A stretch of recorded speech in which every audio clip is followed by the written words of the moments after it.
ship as a Coast Guard cutter. Electra was the name of it. And it was commissioned to operate on the East Coast to intercept the so-called rum runners back during Prohibition. But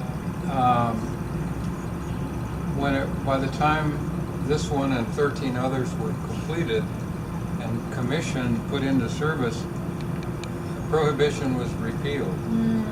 So it became available, and so it was converted to the Potomac for President Roosevelt. And the main difference you can see is this on the big model here, which is the Potomac, the small one also, is the second deck on the stern has all been added, plus a quarters on the main deck, starting at about this point to the rear, and of course the guns are removed, the deck guns that were on the Coast Guard cutter. And the rest of it's pretty much same today. Some revisions in the lifeboats. Today, one of the old whale boats, which you'll see,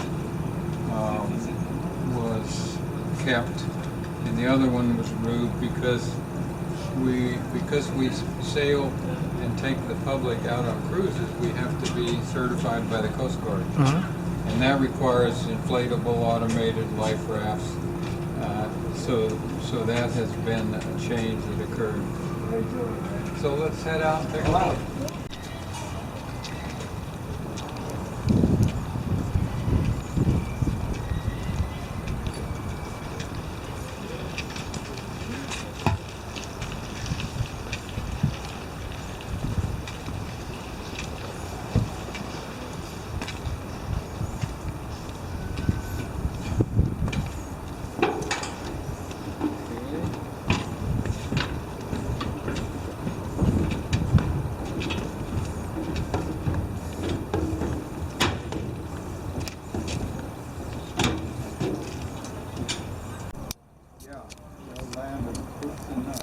There's a lot here too. A lot more here. Yeah, we noticed. It's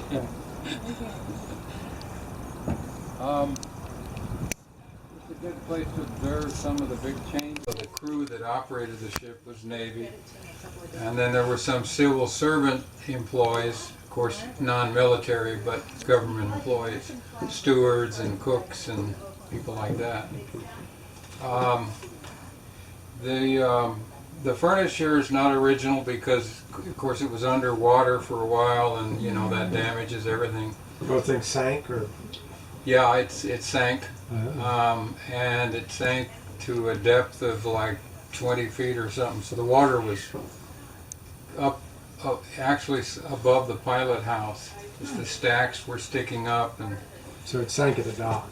yeah, it sank at the dock. There's different theories as to why it really sank, but it did.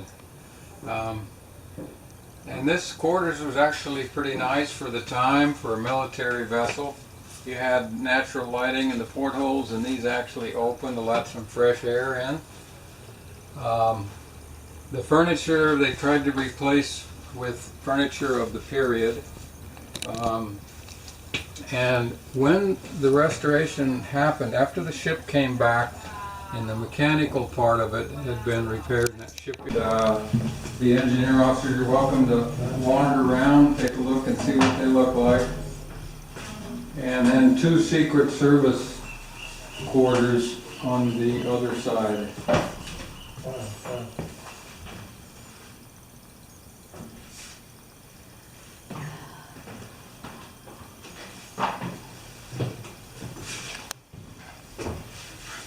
We have more linoleum, but now it's green.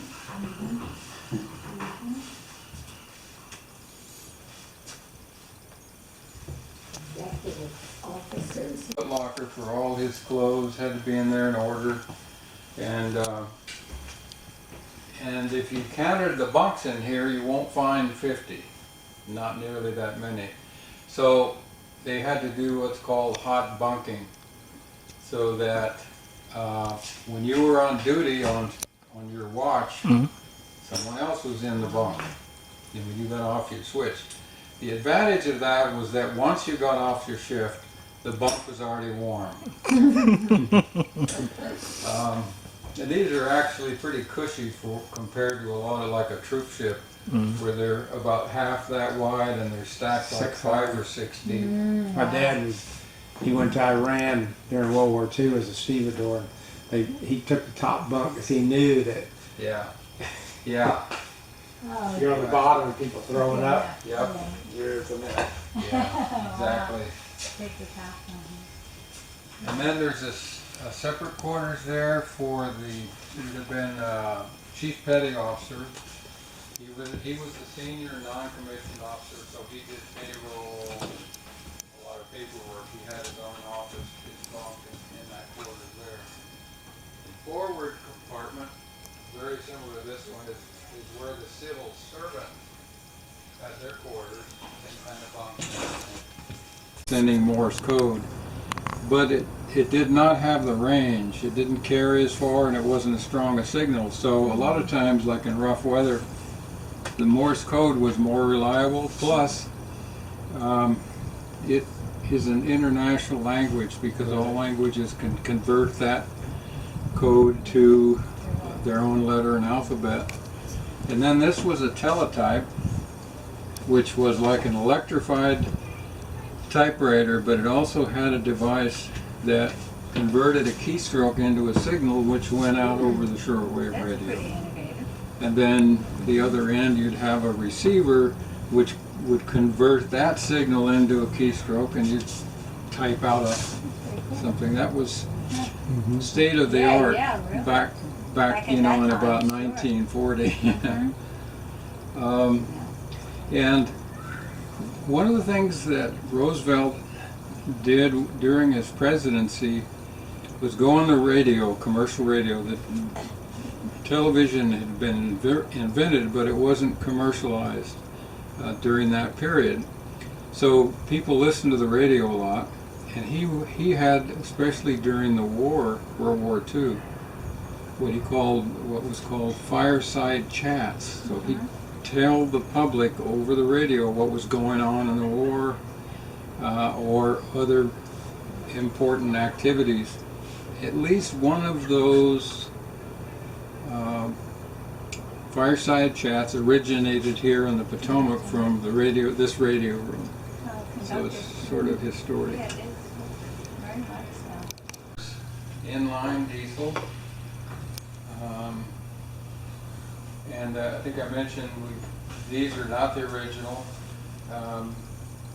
These were donated by Crowley Maritime. And a couple of things that are unique and interesting is that they're direct drive. There is no clutch, there's no transmission. They're bolted directly to the drive shaft at the stern or the rear of the engine, goes through the stern of the ship to the propeller in each of these two engines. So when they want to reverse the direction of the propeller, they have to bring the engine to a complete stop, and there's a mechanical device in the cam setup that is operated. They start the engine up again, and the engine's actually running in the opposite direction. So it's clockwise and then counterclockwise. And so it takes a bit of care to do that without some damage. It also takes some foresight by the captain to make sure if he's coming into dock for here, for example, that he does that well before he reaches the point of decision, because otherwise he won't have time to reduce the speed. That when Roosevelt was using the ship, there was no coffee maker like that, there was no microwave. I'm sure. Step down to watch the food.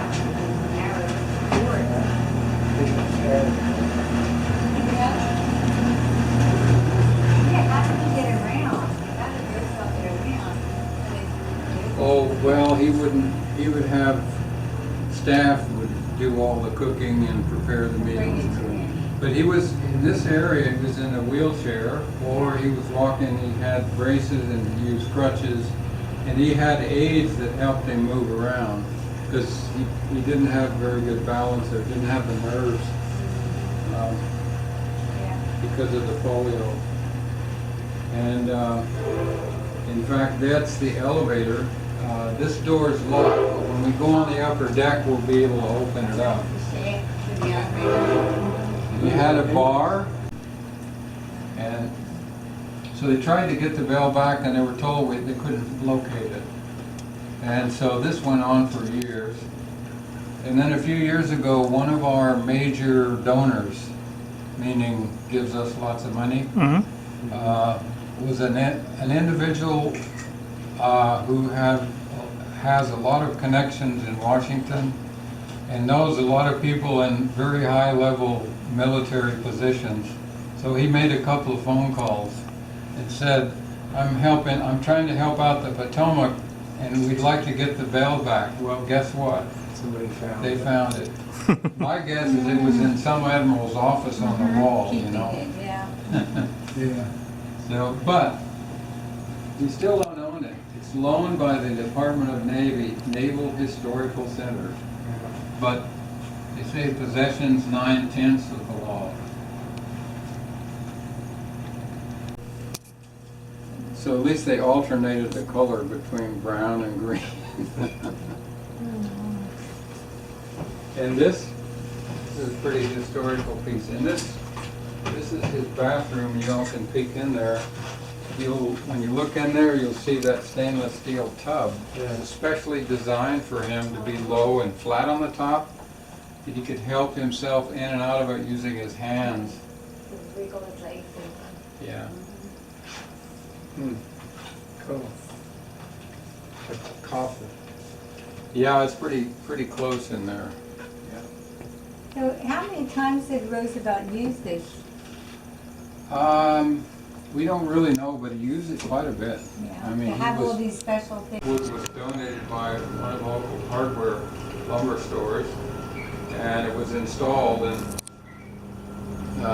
they did a really nice job of it. This presidential seal apparently is not original. If you remove that seal in the glass, it's heavy glass. The rudder shaft is right down there.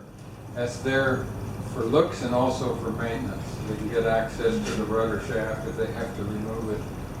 And is an interesting feature, if you like mechanical things, is that, as you all know, and I mentioned one of the worst things that can happen to you on a vessel is fire. And one of the other worst things is to lose your steerage, lose control of where you're going. And the video also mentioned some of the original equipment. Steering stand here. This is not the original wheel. I think I mentioned that the steering was done originally with cables and pulleys from here all the way back to the rudder. And you had a big wooden wheel. And there was no motors or power or anything. It was all Armstrong, you know. And that's why you see old boats. You guys may know this, but you see boats, the older boats, sailing with these giant wooden wheels with all these handles on them. It's not for looks. Oh, to help them Yeah. roll around. Right. This one's been converted to hydraulic, and you can actually steer it using this little thing here. These throttle stands are original, one for each engine. And I mentioned that the engines are reversible. And if you look at this, these tachometers, you get 0 if you're going ahead this way, and if you're going astern, it's this way. So that's sort of rare. And it's redlined at 400 RPM. Most automobile engines today are redlined like 6,000.